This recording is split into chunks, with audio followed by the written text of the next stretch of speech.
See, most of the databases, what happens is we have various tables, we form various relations, and then let's just take an example. See this. Let us say we have an employee table. This contains all the information about the employee. Let us say this is the employee ID, this is the employee name, and maybe this is the department ID in which this particular employee works for. Employee number 1, whose name is A, works for department number 1, something like this. And now what should be this department ID? We know that it has to be a foreign key referring to the department, right? Now this department ID will refer to the department ID. These two fields need not have the same name. It is a good practice to avoid same names, even though they have the same meaning and even though they are same. It is better that you avoid the same names, because what happens is, okay, we shall see that later. Now department name, right? Now department number is 1, department name is, let us say, computer science. Okay, now if you want to see what is the department in which employee number 1 works, what is the name of the department, such kind of queries are very often possible, which means we have many relations or tables possible in our database, and then we might be having a query. Someone will be interested in knowing the information which might require going through many tables. For example, what is the department name in which employee number 1 is working? Then you have to find out the department number in which employee number 1 is working, and then you should go to that particular department number and then find out the name. So this type of queries are possible. So now then what happens is a kind of joining these two tables will be done, right? A kind of it. We shall discuss about it later. Anyway, when we have hundreds of tables, and if we have to continuously join the tables in order to answer many queries, then what is logical is, why should we make these many tables at all? The simplest database design will be putting everything together in one table. What is the advantage? No overhead of maintenance, right? You put them all together in just one table, have a universal table. Let's call it as universal table, which means I want to put everything that I have in my database in just one big table, right? Everything, either it is employee or department or like this. I'll have many columns. All the attributes will be kept in these columns and everything is kept in one big table. Let me call it universal table. Now what is the problem with this, or what is the advantage of this? See, information retrieval is easy now, because you need not go through many tables painfully. You can go to anything that you want and you can search for whatever they are asking. For example, if I have employee ID here and then employee number, and along with this, if I even put department ID and maybe department number, right? And if this department is also having some supervisor ID, right? Then I'll have supervisor ID of the department also, everything here. Then if I need what is the department for which employee number 1 is working, then I can directly go to the department name and I can give this field, isn't it? Without going through various tables. It is simple, and I need not break my head over how many entities are there, how many relationships are there, what are the attributes. Given the extract all the attributes and put them all in one table and it is done. You need not do anything else, right? But the problem with such a table is, there are various problems here.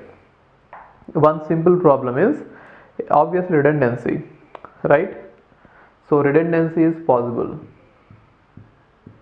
Why redundancy? Because let us say a department is having 100 employees, right? Employee number 1, employee number 2, employee number 3, so on, 100 employees, right? Then I should continuously have the department ID, right? Let us say all of them are working for department number 1, whose name is computer science, and the superintendent name is that supervisor name is, let us say, supervisor ID is 10, right? Then I should have this information for every employee who is working for the department. In case if you would have had these two tables, then keeping this information in a separate table requires this information to be present at only one place, right?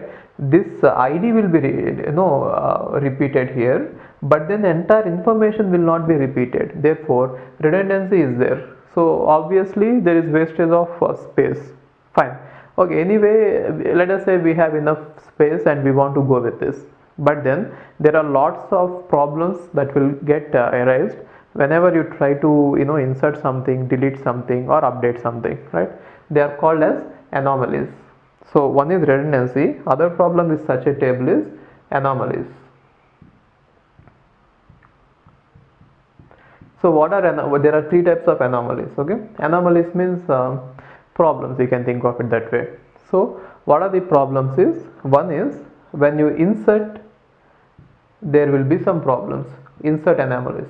So how will an insertion create a problem here is, assume that we want to insert a new employee with 101 who is also working for the same department, and you are trying to insert it. You have written the department ID as 1 and the department name is supposed to be computer science, but because of some mistake, some error, some typing error, let us say you have written it as ECE. Okay,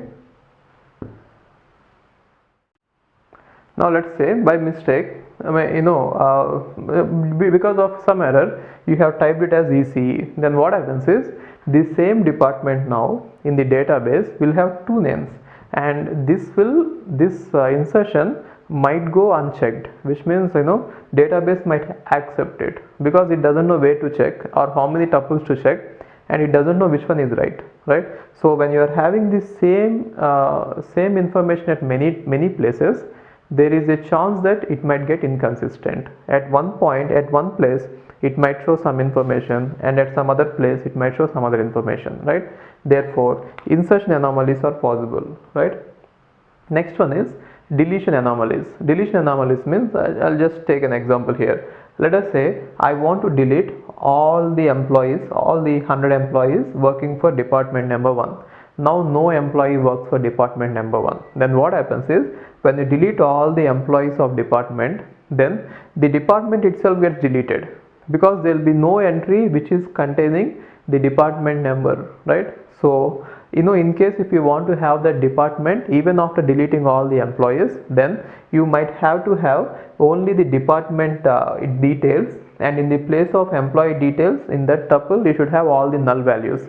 And again you should keep track of whether I have deleted all the employees, or is it the last employee, or the first employee is added. If the first employee is added, then you have to modify this. It is going to be a very headache.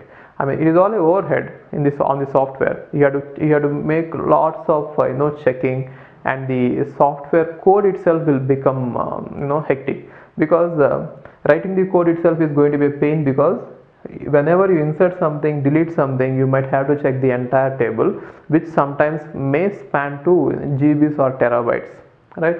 So deletion is also going to create some problems. And then update anomalies means, whenever you try to, let's say, modification, okay, or update analysis, update anomalies. So update anomalies means, whenever you try to update some entry, that might create a problem. For example, let us say you wanted to change the name of department number 1. From computer science department, you wanted to add something to the name of it. Let us say it is CS and IT now. The computer science department is now changed to computer science and information technology. Then what happens? You have to search in the entire database, and you have to see wherever computer science is written, and you have to change every name. It is going to be very, very painful, right? In case if this information is just present in one table like this, going there and changing it is very easy. It is like that hash define, isn't it? In C programming language, if you have a constant, it is always better that you define the constant using hash define at one place, and you use that constant name wherever you want it. Later if you want to change it, just change that hash define, right? Similarly here, instead of having this throughout the database, just have it at one place. That will be better, isn't it? Okay, so these are all the problems which will occur if you try to reduce the overhead of designing the database by combining all the tables, right? So the solution is always simple. Divide the tables into as small tables as possible, right? Then how small should it be? Ideally, if you don't want any of these problems to occur, if you don't want any anomalies, or if you don't want any problems, the ideal size is 2 attributes, which means make a table in which every table has 2 attributes. If I have many such small tables, what happens is, in order to retrieve some information, I might have to go through hundreds of tables in some cases. Therefore, even though going for 2 attributes is always best, sometimes we can get the same results, I mean the best database designs, even without even with some bigger some bigger tables. You need not go till this small. See, going for attributes of a table which is containing only 2 attributes is the best thing. I'll tell you why later. That is called as BCNF. We shall see that later. That is the best thing you could do. But then, because of this design, the query time is going to be very, very high. So what other solution we have is, instead of going for so small tables, use some laws, use some formal methods in which you can get the same kind of good design even with a bigger table, but not with so big table, right? So now the solution for all these problems is to divide all the tables, not just this one. Even this table might also be having the same problems, right? There might be somewhere some duplication problem, or there might be somewhere anomalies. We don't know that. Take every table and see if it is good. Test if it is good. Test if your design is good, right? If it is not good, we are going to go for division or splitting the table, right? So that is called as normalization. Okay, so we are going to split the tables, divide the tables into small tables which will contain less number of attributes, in such a way that your design will not contain all these problems, right? In order to do that particular process, which is called as normalization, that procedure of dividing the tables is called as normalization. In order to do this normalization, we are going to use something called as functional dependencies, FD in short, functional dependencies, right? So we use functional dependencies and the concept of candidate keys. So you already know what is a candidate key, isn't it? So we use functional dependencies and candidate keys in order to evaluate formally. Formally means we have a well-defined procedure, right? Always formally whether a design is good or not. In case if it is not good, using some algorithms which are based on this functional dependencies, we are going to divide the tables, right? So once we know about the functional dependencies, once we learn about it, we can go for normalization. Okay, fine.